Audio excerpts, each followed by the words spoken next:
กราบสวัสดีกับ FC พ่อใหญ่การสุภูสุคนรวมไปถึงประชาชนผู้ที่เข้ามาเบิ่งคลิปพ่อใหญ่การคลิปนี้น่าสนใจอยู่พ่อใหญ่การได้นำเรื่องในส่วนของ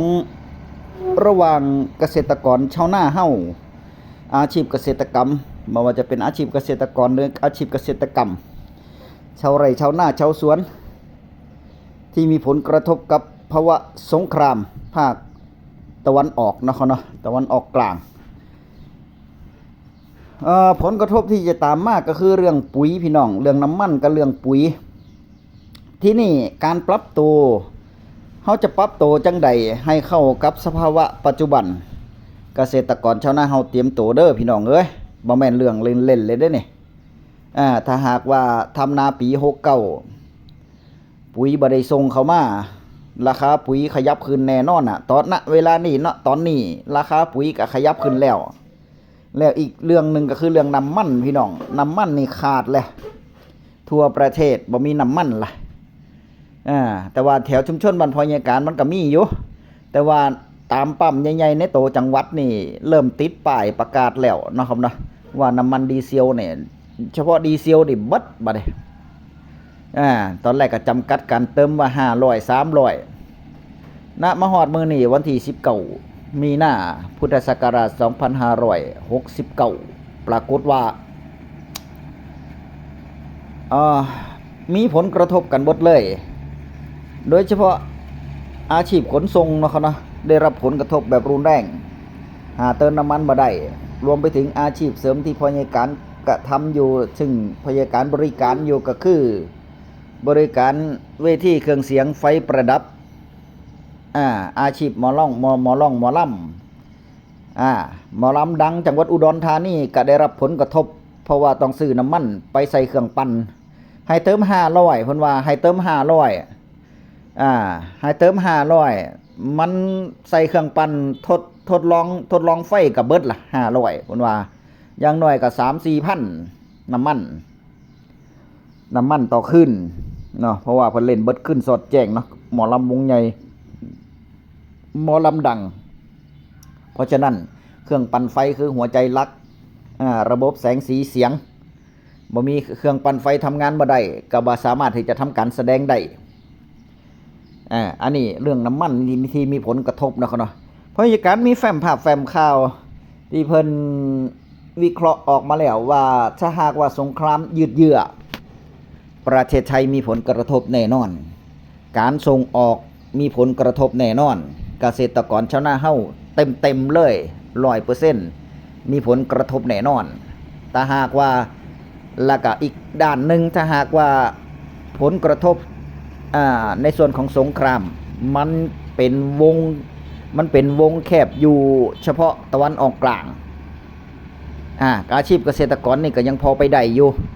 แต่ว่าเรื่องราคาปุ๋ยนี่สูงแน่นอนราคาสูงกว่าต้นทุนแน่นอนล่ะเพราะฉะนั้นวางแผนดีๆเบิ่งคลิปนี้แล้ววางแผนดีๆเลยพี่น้องเด้อไปรับชมพร้อมกันครับ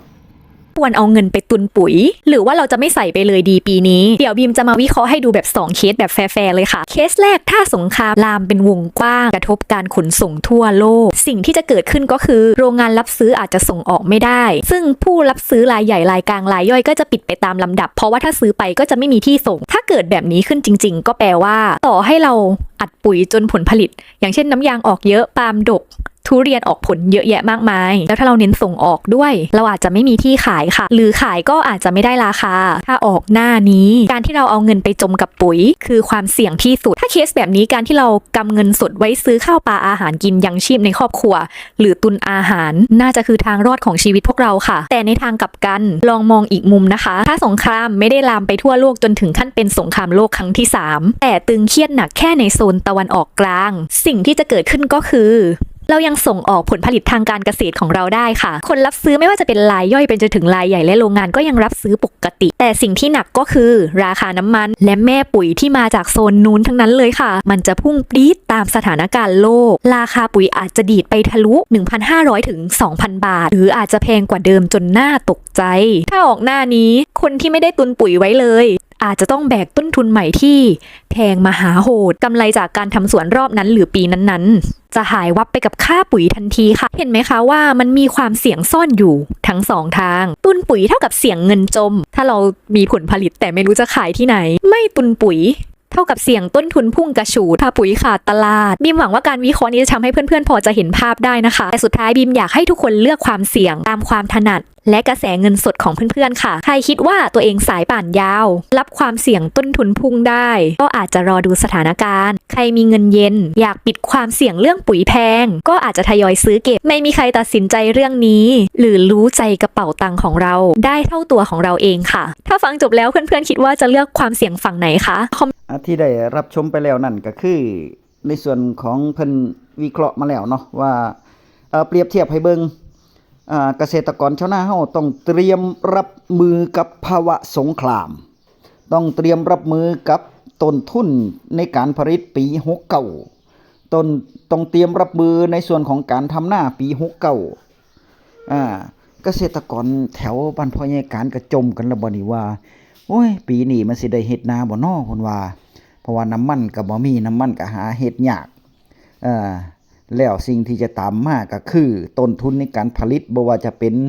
ค่ารถไถก็จะสูงขึ้นเด้อบ่นี่เพราะว่าน้ำมันแพงค่ารถไถค่ารถเกี่ยวค่าขนส่งค่าเมล็ดพันธุ์ข้าวค่าปุ๋ยค่ายาสารพัดเลยที่จะตามมาเด้อันนี้บ่แม่นเรื่องที่จะนำมาเล่นหรือว่าบ่แม่นเรื่องที่จะล้อเล่นเนาะเพราะว่ามันบ่แน่นอนเลยตอนแรกรัฐบาลรักษาการอยู่นะตอนนั้นรักษาการอยู่ที่ผ่านมาเพิ่งจะมาเลือกนายกกันเมื่อวานนี่โหวตนายกกันเมื่อวานว่าอนุทินได้เป็นนายกสมัยที่2เพิ่งจะเลือกโหวตกันเมื่อวานนี่อันนี้ชัดเจนแล้วเนาะว่านายกรัฐมนตรี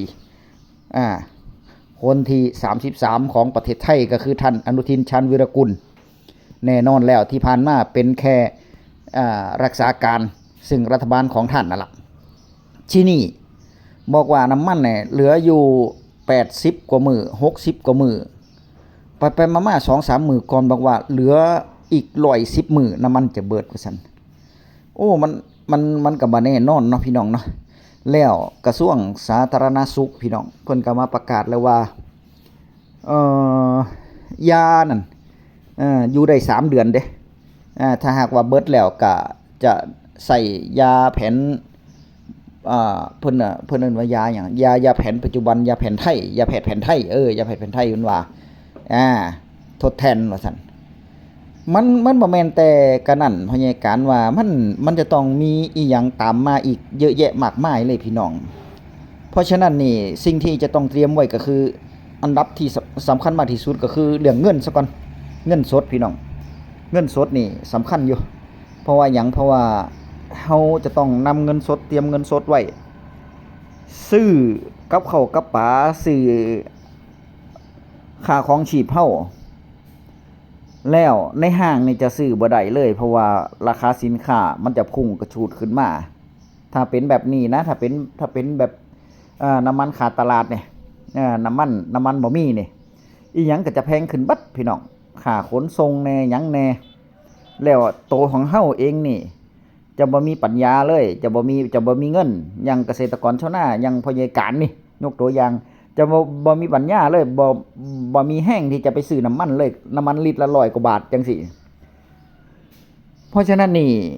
สิ่งที่สำคัญมากที่สุดก็คือเงินซะก่อนเงินนี่ก็คือพระเจ้ามีเงินเฮาซื้อได้แต่พอสิ่งที่จะตามมาถ้ายังเข้าสู่บ่ได้เข้าสู่เพราะว่าปกติง่ายเงินเบิดบ่ได้หรือว่ามีเงินก็ซื้อบ่ได้ยุคนั้นมาเนาะนะแบบน้ำมันซุมื้อนี่แหละเติมได้500เฮาจะเติมเอาไปให้เพิ่น 1,000 2,000 กับเพิ่นก็บ่เอาเด้ให้เติม 1,000 2,000 เพิ่นก็บ่เอาแล้วตอนนี้เติมได้แค่500จังซี่ต่อถังต่อรถต่อคันนี่เงินจะบ่มีความหมายสิ่งที่จะมีความหมายมากที่สุดก็คือของยังชีพก็คือเรื่องข้าวปลาอาหารพี่น้องไผมีเหล้าเข้าไผมีข้าวอยู่ในมือ ได้หุงกินซุมื้อจังซี่นี่ถ้าแก๊สเบิดขนส่งบ่มาส่งแก๊สเฮาก็ก่อไฟผิงไฟเอายังได้อยู่แถวชนบทเฮาเนาะครับเนาะ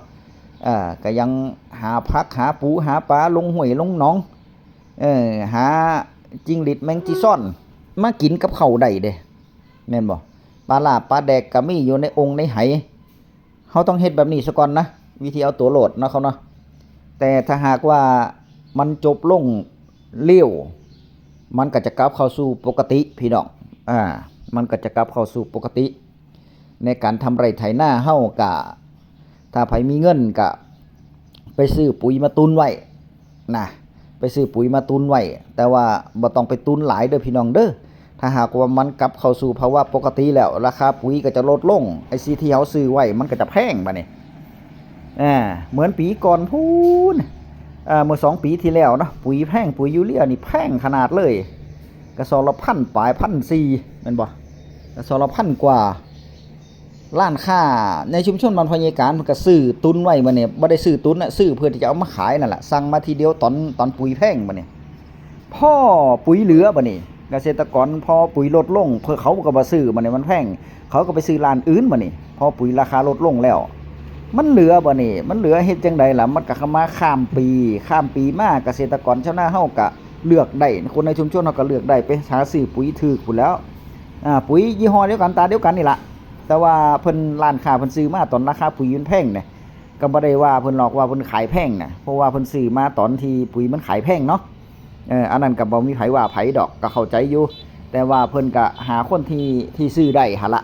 เอาปล่อยร้านค้าเนาะปล่อยไว้เรื่อยๆถ้าหากว่าเขาจำเป็นอีหลีเขาก็ซื้อเอาทีละกระสอบมันก็เบิดไปพี่น้องดีที่ว่าเพิ่นบ่ได้เอาไว้หลายเอาไว้ประมาณ20กระสอบ30กระสอบแค่นั้นน่ะเห็นบ่เพราะฉะนั้นการตุนสินค้าเฮาบ่ต้องไปตุนหลายพี่น้องเอาตามปัจจัยเงินเฮานี่ล่ะถ้าหากว่าเฮาก็เบิ่งดีๆซะก่อนติล่ะ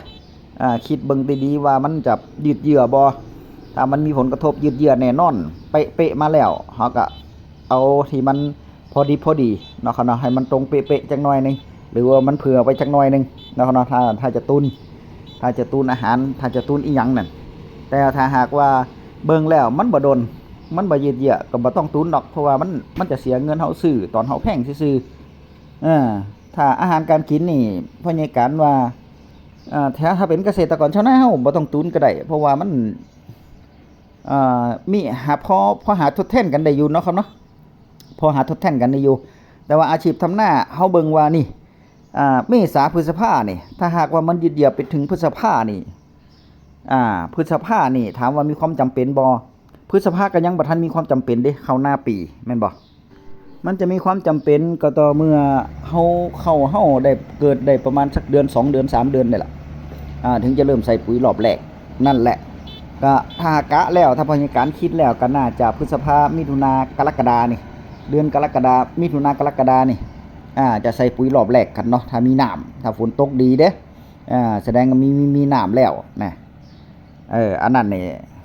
จะใส่ปุ๋ยรอบแรกแล้วถ้าหากว่ามาเปรียบเทียบเบิ่งแล้วเมษาพฤษภามิถุนากรกฎาอีก 3-4 เดือนพี่น้องถึงจะได้ซื้อปุ๋ยเพราะฉะนั้นก็เบิ่งดีๆซะก่อนเนาะครับเนาะถ้ายังบ่มีความจำเป็นก็เก็บเงินไว้ซะก่อนยังบ่ต้องไปซื้อดอกเบิ่งอันนี้ซะก่อนเนาะครับเนาะแต่ปุ๋ยที่จะใส่สูตรเริ่มต้นหรือว่าปุ๋ยที่จะเอาไปปรับสภาพดินนี่อันนี้ซื้อได้นะครับเนาะอันนี้ซื้อได้เพราะว่าเมษามาพฤษภามาก็ไปหว่านเลยหว่านแล้วก็ไถกบเนาะครับเนาะหว่านแล้วก็ไถกบเลยอันนี้นี่ก็คือใส่เรียบร้อยไปเลยถ้าฝนมาหรือว่าข้าวเฮาใหญ่ขึ้นมาหรือว่าฝนมาน้ำทาดีมันก็จะทืดขึ้นเลยเขียวปื้อๆบัดนี้ที่นี่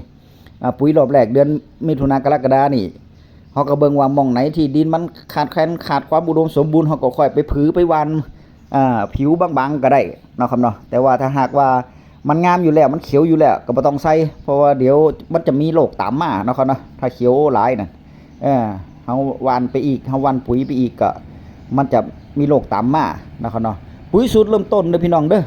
บ่ได้มาขายของแต่ว่าพญาการขายของพญาการนี่ล่ะที่พญาการเฮ็ดเนาะครับเนาะก็คือปุ๋ยขี้ไก่อัดเม็ดเด้อพี่น้องเด้อเอาปุ๋ยขี้ไก่อัดเม็ดไปปรับสภาพดินเลยราคาก็บ่ได้ขึ้นสูงกับเขาเนาะครับเนาะราคาก็ปกติอยู่ ยกเว้นว่าถ้าน้ำมันมันขึ้นราคากับปรับไปตามสภาพเนาะครับเนาะแต่ในส่วนของราคาปุ๋ยก็ยังซ้ำเก่าอยู่พี่น้องราคาถึกๆขายให้กับพี่น้องเกษตรกรชาวนาถ้าหน้าฝนมาแท้ๆก็บ่ได้เฮ็ดบ่ได้ทำแล้วเนาะครับเนาะเฮ็ดแต่ช่วงก่อนหน้าฝนนี่แหละก่อนฝนลงถ้าใครจะสร้างก็สร้างได้เบอร์โทรพยาการกับ0652719722ปุ๋ยขี้ไก่อัดเม็ดพี่น้องเอาไปหว่านสูตรปรับปรุงดินปุ๋ยขี้ไก่อัดเม็ดป้องกันโรครากพืชรากเน่าเรียบร้อยแล้วเนาะครับเนาะ1กระสอบก็มี50กิโลน้ำหนักมันสามารถที่จะเอาไปใส่เครื่องพ่นได้ติดต่อพยาการได้เด้อ0652719722เบอร์โทรพยาการปุ๋ยขี้ไก่อัดเม็ดเพราะว่า FC พยาการก็สั่งมาหลายอยู่เด้แต่ว่าจะเริ่มใส่หลายๆกับเดือนเมษาหลังสงกรานต์พุ่นล่ะหลังสงกรานต์นี่ล่ะมันใส่บ่เบิดก็เก็บไว้เด้อใส่ได้3ปีเอาไปปรับสภาพดินปุ๋ยสุดเริ่มต้นข้าวเขียวปื้อๆพุ่นล่ะเอาคลิปหน้าพอกันใหม่พี่น้องคลิปนี้สวัสดีครับ